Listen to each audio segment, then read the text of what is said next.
تؤمل أنك يوما تتوب وتشكو الذنوب وأنت الذنوب. رأيت الذنوب تميت القلوب وقد يورث الذل إدمانها، وترك الذنوب حياة القلوب وخير لنفسك عصيانها.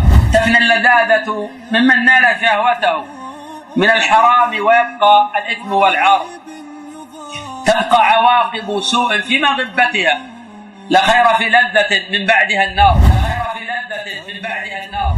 وفي كل يوم تبوء بذنب وعيب يضاف لباقي العيوب. وبقدر استقلال الشخص للمعصية واستمرائه لها وتهاونه بها تكون عظيمة عند الله، لا لأن المعصية تغير حكمها، ولكن لأن العبد يعصي الله ولا يبالي.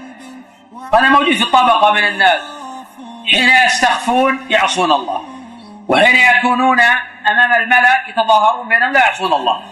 هؤلاء ذمهم الله جل وعلا في قوله: يستخفون من الناس ولا يستخفون من الله، ولا يستخفون من الله وهو معهم إذ يبيتون ما لا يرضى من القول، وكان الله بما يعملون محيطا. يعني معكم الله جل وعلا، ما تغيبون عن علم. فواجب على العبد أن يراقب الله جل وعلا، وهذا من أعظم منازل إياك نعبد وإياك نستعين، ومنزلة المراقبة، إذ يبيتون ما لا يرضى من القول. ومن كان ظاهر خيرا من باطن هذا قد يهلك. لا بد يكون الباطن صالحا، كما أن الإنسان يتظاهر بلسانه بالصلاح يكون الباطن صالحا.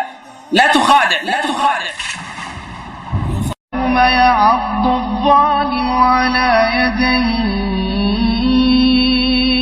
يقول يا ليتني اتخذت مع الرسول سبيلا.